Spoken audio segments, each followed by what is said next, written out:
Kun raadiyoo sagalee Oromooti.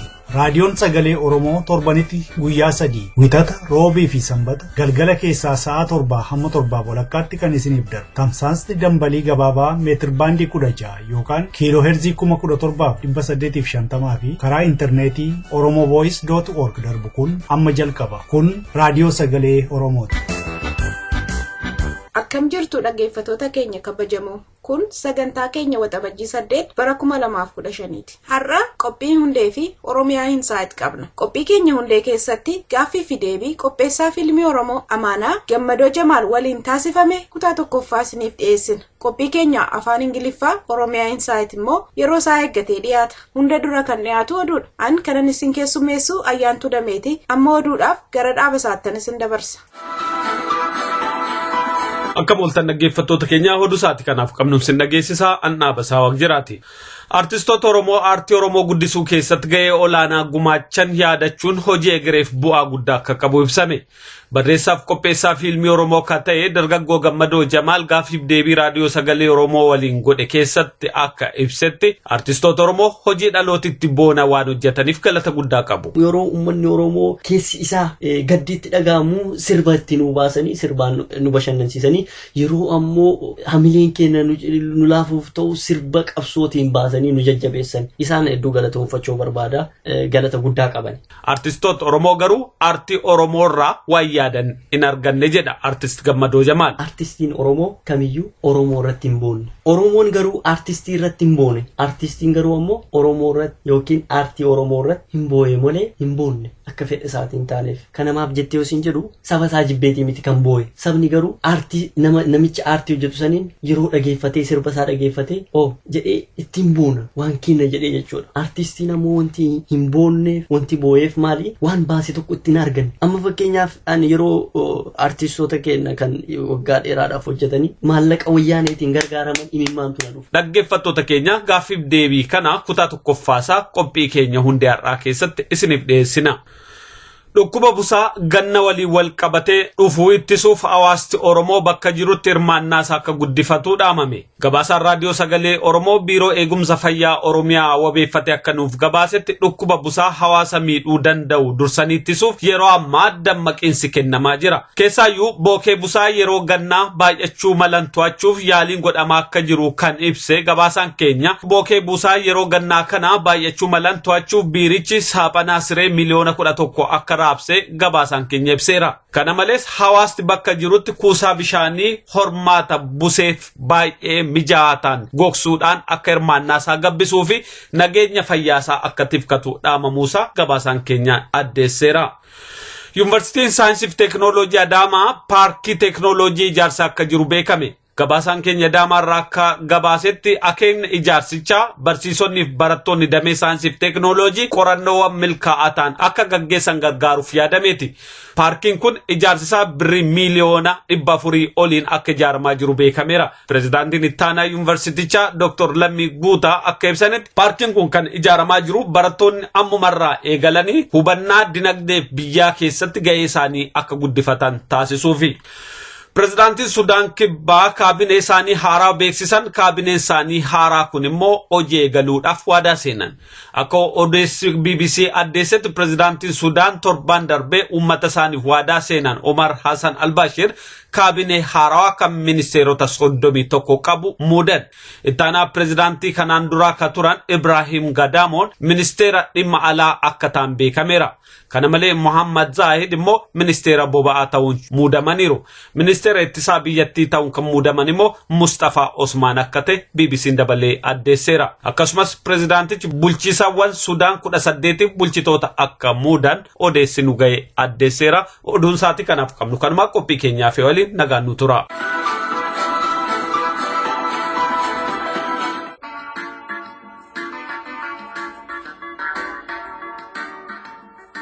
Qophii Hundee.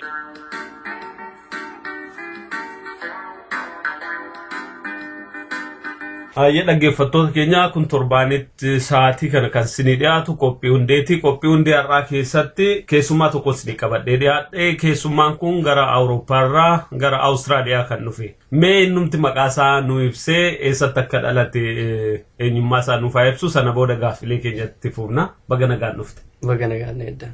Mee maqaa kee fi eenyu akka taate garamii akka dhufte nu ibsi. Tole ani maqaan kiyya Gammadoo Jamaal jedhama. Bakki itti dhaladhe Shaashamannee keessa achumatti baradhe jireenya kiyya immoo amma Irooppii keessa Noorwee.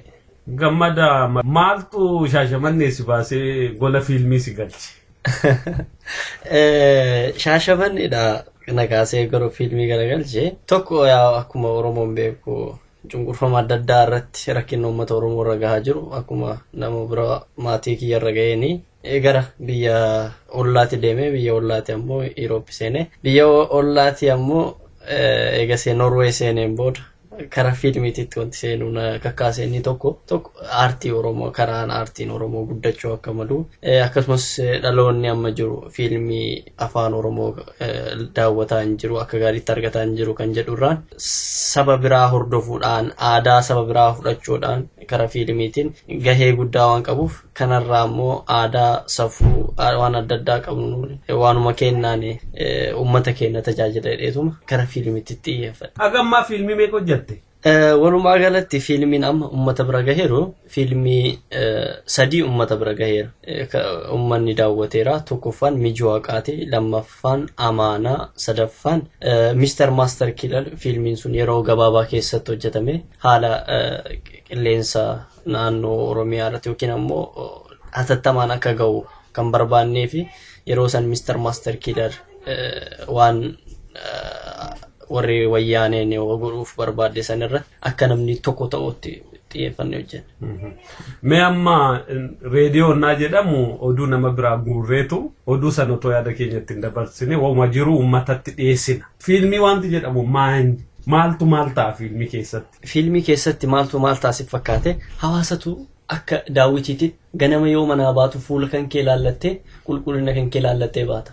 Fiilmii jechuun ammoo turtee ooltee bultee bara maraa yeroo tokko laaltee waan iftuu miti. Bara maraa seenaa kee yookiin seenaa saba keetii waan yeroo hundaa ijoollee keetiidha galmeessite kan keettudha. Fiilmii jechuun daawwitii sabaa kan yeroo hundaa itti ilaalanii afaan isaaniitii kan itti ilaalanii itti daawwatan. Keessattuu fiilmiin Oromoo amma hojjetamu maal agarsiisa? Haalli hawaasni keenya itti jiruu fi rakkinna hawaasa keenya keessa jiruuf ibsee eessa jiraa jedhee akka yaadatu godha. Tokko biyya yaadata, rakkinna adda addaa yaadata. Rakkinni sunoo maalirraa ka'e kan jedhuudhaan kan afaaniin sitti meer yookiin kan kitaaba dubbisteer yoo laalte ija keetiin amanta. Ijji kan kee kun ammoo waan gaarii barbaadas waan hamaas yoo argu waan itti sammuu kan keetti dabarsuu fi waan sammuu kan keetti himutu jira. Garuu waan barreessitu san waan ijaan argaa hin jirre waan barraa'e san ijaan arguu hin dandeettu akka barbaadde sanitti ta'u dhaamsisuun gabaabbatee si bira ga'a. Fiilmiin ammoo dhaamsisuun akka kun bakka sanitti sirratti wanti sun ta'aaruutti sitti agarsiisa. Gabaabseetu magaalaa daawwitii jechuudha. Amma akkam fiilmii kee argetti fiilmiin ati hojjettu dhugaa Oromoon keessa jiru kan ibsudha. Maayini daangaa nama fakkeenyaaf fiikshiniidha jedhanii namni waan hin taane jira jedhee kaa'u fi lakkii waan uummata keessa jiru jedhee akka fiilmiitti baasu maayini daangaansa? Waan jiru tokko baasuudhaaf waan hawaasa keessa jira beekuun barbaachisaadha. Namni lammiin biraa tokko waa'ee Oromoo fiilmiin hojjedhe jedhe waan Oromoon keessa jiru tokko qoratuu qaba. Fakkeenyaaf yoo siif kaasee si hime anamma koomedii yookiin waan adda addaa tokko yoo hawaasatti ibsee si gammachiisuudhaaf malee rakkina keessatti agarsiisuuf miti.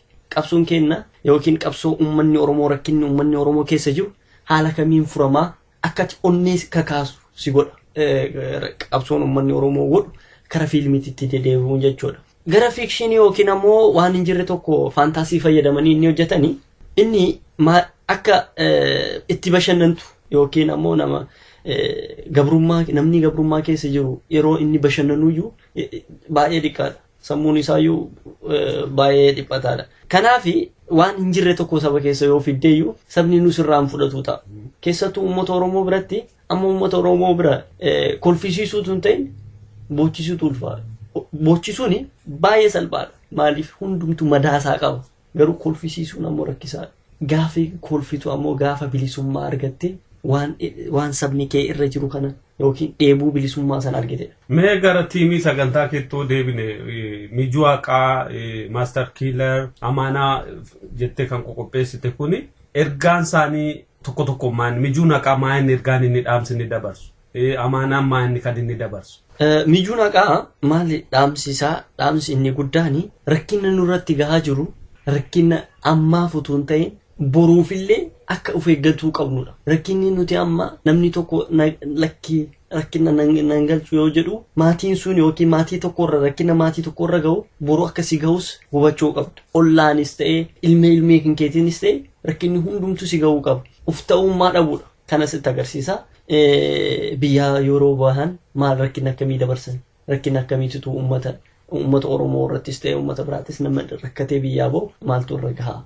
Gara Mr. Master Killer yeteetti yoo deemne Mr. Master Killer waa'ee master plan irratti abaan saayee dhaadannoo uummata Oromoo irratti dhaadate san irratti uummanni akka tokko ta'e waan san lafa keenya irratti akka dhufumaa murteessuudhaaf ijjannoon keenya ijjannoo fuuldura dhaabbanne waan keenya falmachuu dandeenyudha. Akkasumas ammoo rakkoon boo'ichi haatiif abbaan qabdu san uummatatti agarsiisudha. Yeroo uummanni kana argamu amma tokko onnachiisuu danda'a jedhee waan itti amanuuf sabni keenya akkanatti rakkate fiilmii jechuun nama rafeeyyuu hin dammasa.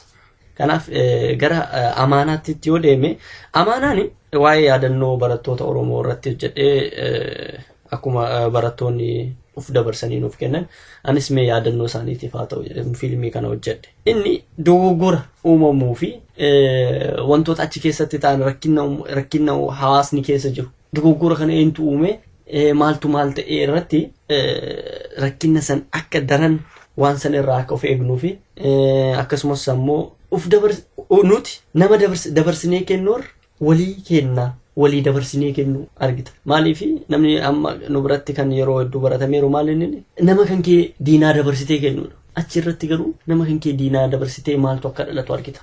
Kana irratti maal jechuun barbaada warra dhaggeeffattoota keenya nama keenya dabarsinee kennuu irra nutummaan nama keenyaa of dabarsinee kennuutu caala. Kanaaf irratti akkasitti arganii kaayyoon hin jira kaayyoon gadhiifamee hin jiru sababa bira ga'ee hin jiru innis ingaa jedheetuma yaada. Fiilmota keessaa kan inni qalbiin hin gaddanuu ilaalee jiru kan amma amaanaa ilaalee hin jira. Taatota achi irratti taphatan keessaa baay'ee kan inni itti gammadee hin jira. Kan namicha tikaa sana ta'ee hojjetu kun wanti inni hojjetu baay'ee dhugaanatti fakkaatee taanaanuu waan sana experience isaa jaan qabuuf waan akkasii ati hidhamteetu moo reebamteetu moo namni sitti meetu akkamitti waan kana fudhatte namichi dubbatu afaan Amaaraa fi afaan Tigree naasaa nama akkasii immoo isaa argatte. Namichi sun hiriyaa kiyya Oromoodha. Namoonni hedduun bakka fiilmii isaa yoo ilaalanii kaanii Oromoodha jedhanii gaafatanii kaateen yoo Oromoo ta'uu isaa beekanii hin kolfanii gammadanis namni sun nama san ta'ee fakkaatee hojjeteera. Gaa hidhamuu fi dararaan adda addaa irra ga'u ilma Oromoo irratti dararaan mana hundaa seeneera. Nu hunda keenya irra ga'eera. Maatii keenyas maatii keetis maqaa Oromummaadhaan kan namni waa hin miidhamne hin jiru. Maqaa Oromootiin namni uf dabarsee kennes jira. Namni ammoo nama dabarsees kennee hin jira. Kanaaf waa'ee Oromoo ammaan tana rakkina uummata Oromoo akka fiilmiitti jijjiirtee baastee uummatatti agarsiisuun rakkina akkasiisanii simarraayyuu yoo gaafadhe fakkeenyaaf waan sirra ga'ee yoo ati natti himte ani fiilmiitti jijjiiree uummatatti agarsiisuudha. Garuu yeroo ati natti himtu salphaa fakkaatuu danda'a. Garuu fiilmiitti yeroo jijjiiramee argamu namni waan san dhugumatti hubsii hubatuu danda'a. Kanaaf gara fiilmiitti jijjiiruu barbaade. Dhugaa waan baay'ee na yaadachiifte yeroo amma 91 keessa 92 keessa fiilmiin tokko dukkanaan duuba dhiyaatu nama Oromootu nama biraa badhaasaa nama jedhamu maqaa biraatiin waama maqaa jallisee maqaa Oromoon hin jaalladhee waama. Oromoodhumaan naas garagalu odeessiin garagalee kun kan nu arrabsaa turte nu keessa ta'a nama rukutuu fa'i deemet ture. Amma namni tokko ka'ee otoo amma taphataa keessan yookaan taatuu ta'e kan Tigree ta'e hojjete san otoo waa godhe maaltu sitti dhaga'ama akkasuma. Gaaffii baay'ee namatti ulfaatu na gaafatte baay'ee namatti fiilmii irratti yeroo hedduu rakkina fakkeenyaaf eelaa yoo kaafne eelaa irratti nama san taate kan taphatte namni hedduun magaalaa san keessatti arrabsaanii ture. nama sani namni yeroo hedduu nama gaarii ta'ee taphatee irratti sammuu isaa keessatti fudhatee nama san ta'uu fi yookiin nama san hawwata. Nama hamaa fudhatee nama jibba. Nama hamaa san taphatee yoo ta'e waa barsiisuuf hojjete malee namni sun hamaa ta'eetii miti. Nama hamaa ta'ee hojjete irratti xiyyeeffatanii isa hamaa godhuutu hin ta'e waan hamaa san irraa waa baratuutu caala. Hamaa ka hojjete sun hojjeteera isarraa ammoo laalee akka hamaa hin hojjenne of eeguudha. Tokko san lammaffaan ammoo hamaa irra inni uummata irra geessaa jiru kana namni sunis dhukkubsachuu qaba akka rakkinni irra gahaa jiru akka yookiin ammoo rakkinni nama san gahaa jiru. Dhaggeeffattoota keenya kabajamoo gaaffiif deebii kana kan goone Gammadoo Jamaal waliin. Gammadoo Jamaal biyya Noorweey jiraata. Gaaffiif deebiin kun hin xumuramne kutaa lammaffaa immoo qophii keenya kaayyoo sanbata duraa dhiyaatu keessatti itti deebina. Hagas itti nagaannu tura.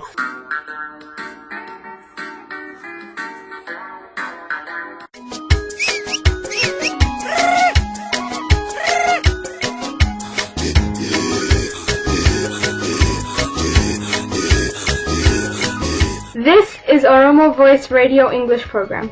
Oromo Voice Radio is broadcasting to Oromia at 16-meter band or 17,850 kilohertz or on oromovoice.org website. OVR broadcasts Oromia Insight program every Monday for 15 minutes at 7:15 p.m. Oromia local time. Welcome to Oromia Insight program.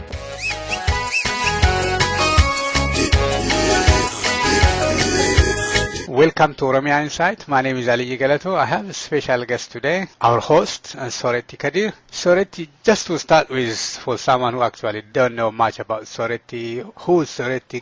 Give us your background, who you are. Okay, first of all, thank you for having me on the show. So who is Soretti? It's a really great question. So I am in 3 words, I would describe myself as a community facilitator, an artist, and a writer / emerging writer, depending on the term that you prefer to use. And so basically a lot of my time revolves around community events, community coordination and curating community activities, especially within the African diaspora in Melbourne and in Australia.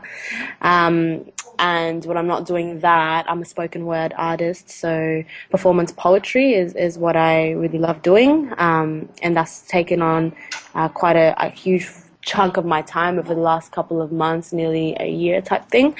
And when I'm not doing that, I'm writing. So those are the kind of 3 areas, and there are a lot of different little segments that come into those 3 areas, but broadly that's the best way to kind of describe me. So where did this come from? How you end up having all this? It looks like you are, I can sum it up, someone who actually creative artist, wants something new, challenging stuff. Where all these things come from?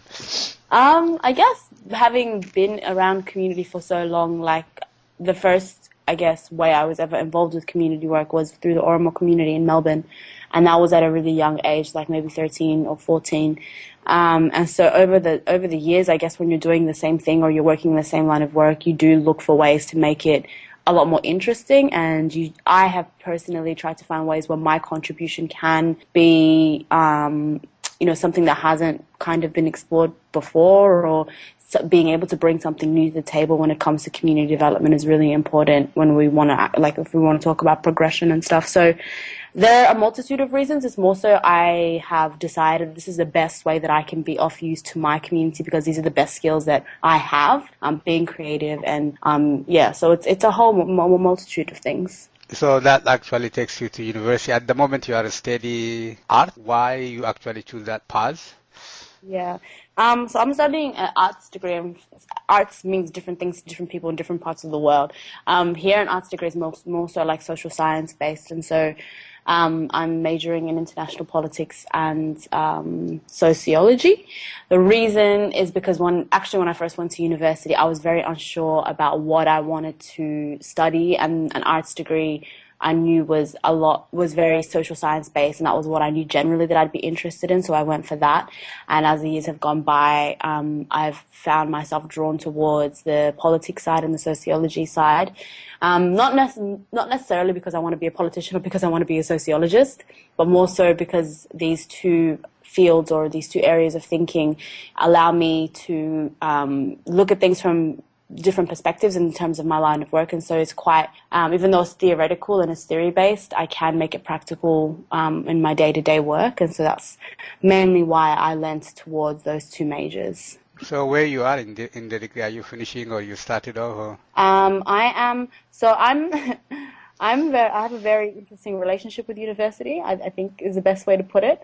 I didn't go in and, go and do every semester one after the other. I did a lot of things in between and working and, building and whatever. And so I am in my second-ish kind of year, but I don't really know when the finish date is going to be.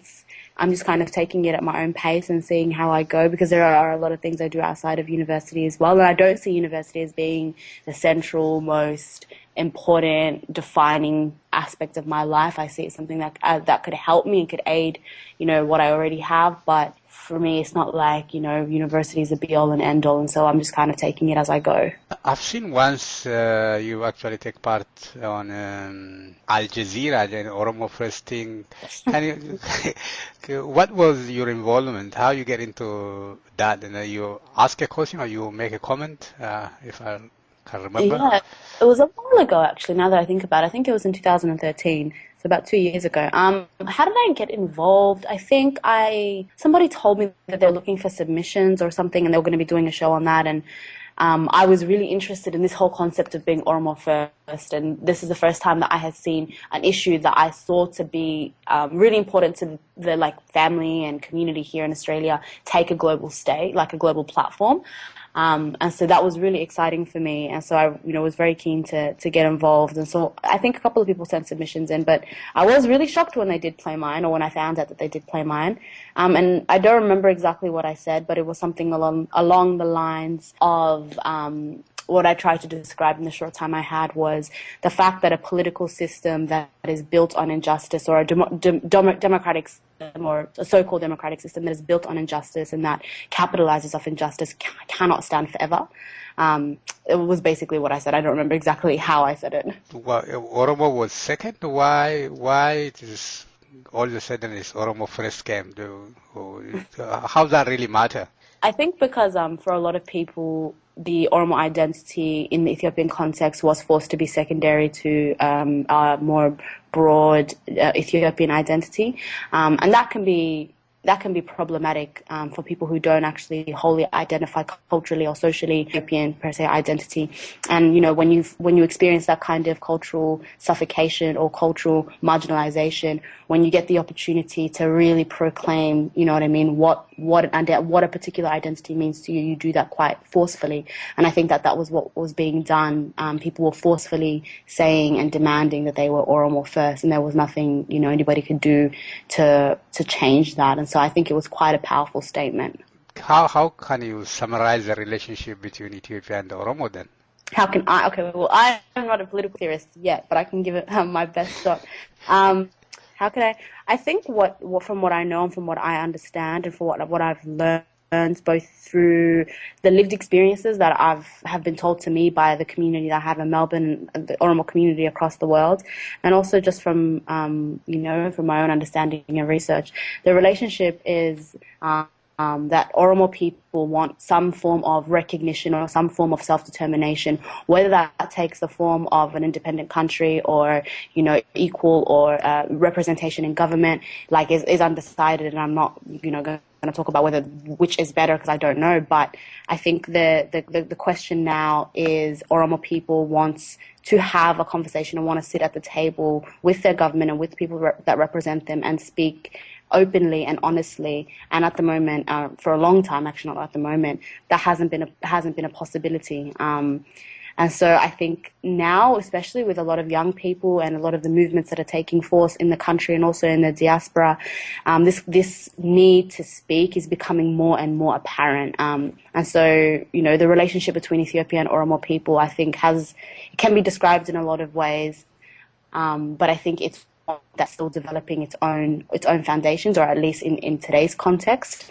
And yeah, that's really the best way to describe it. I don't think there is a particular way to sum it up and say, this is what it is, because it is, I think it means different things to people of different generations, people from the diaspora and people in the country, people who, fought in the civil wars and people who didn't fight in the civil wars and have secondary information about what happened. And so there's a whole multitude of things that I think affect the perspective of what is the relationship between Ethiopia and Oromos. But generally, wherever you come from, whatever perspective you come from, I think the need is to be able to speak honestly and openly with government, or to say that, if that's not the case, we're going to forcefully keep pushing for that to be the case. I hope that makes some sense. Yeah, absolutely. You actually take part on Oromo protest as well, when the Oromo university student killed in Oromia. Yeah. How was that? What that protest achieved, in your opinion? So that was the first time that a real relationship built between Oromo communities, Oromo diasporas in different places in the world. So I think it was quite a globally coordinated and curated event, which was fantastic to see. For me, what it achieved, I think from a personal perspective and from like a grassroots community perspective, it gave people the opportunity to finally, demonstrate, their grievances, or, their grief even, to the public. Despite who was listening, it was the fact that people had the opportunity to finally, express something. And that means a lot just on a very individualistic and communal basis. Despite looking at the actual political or social effects of the actual demonstrations, it did a lot for the morale of our community, not only in Australia, but also around the world. In terms of looking at it from a more strategic, like what did the protests actually achieve? I think that they did raise a lot of awareness, especially the way that they were coordinated in Melbourne. It was quite an interactive kind of a protest. I mean, like, we had the roses and we had those quotes on the roses, and people were handing out roses to the public, which was really beautiful. And so it did raise quite a lot of awareness. Also, the petition that that we put up as well, that also galvanized a lot of support. And so even though I can't actually nominate one or two direct, effects of the protest, I think what it did was it did put pressure on, Ethiopian governmental forces, and saying that the world is actually watching. And it wasn't too far away from, the Al Jazeera segment on being Oromo first, or concept of Oromo, Oromia. And so I think it was the next step in a global campaign that was building and building and building, and that's still continuing to build today. So I think all of these, even though we might not see direct impact today, we may see in the next couple of years as we continue to build this kind of momentum. You were the MC for Federation Square as well. Having that kind of event, what that actually added to the overall movement of the Oromos in terms of achieving what they want to achieve, and how you felt hosting that event last year? So I guess how I felt, I was very excited, and that was something that I was working towards, but it was maybe it was a bit of like a dream come true. And I've been involved in Federation Square since the first year that we held it, with the fashion show, and then kind of, and I was really young back then, and given the opportunity and everything. In terms of what that kind of an event, what does it do for Oromos, or the Oromo struggle, I think it's Oromos understand how important cultural preservation, or culture in terms of dance and song, is to them and to their struggle, just because it was such a central, it was such an important kind of way of expressing resistance when direct fighting was happening. And even now, when self-determination is still being sought, these kind of cultural practices are really intrinsic to Oromos being able to determine their own type of kind of voice. And so being able to showcase those cultures, even if it's not for other people, just for yourselves, to be able to do it in an open place, to be able to not feel restricted when you're doing that, is in itself a form of resistance, because these are the kind of things that our community were not able to do when they were living in Ethiopia, or they felt afraid to do, or were punished for doing. And so the opportunity to do that freely, and to do that without any restraint is quite a huge, I think it makes a huge it makes a huge mark. It says a lot, I think. Yeah, last year especially, about 36,000 people tuned into watching the Federation Square live, because it was streamed over the internet from. Yeah. So doing that kind of things, is that odd, or create a problem for the Oromos. No, definitely is a something that we should continue to do. And it's going back to what I was talking about in the Oromo protests when we were coordinating the protests in the diaspora communities. That was the first time that I saw our communities who live in different countries, work together and communicate.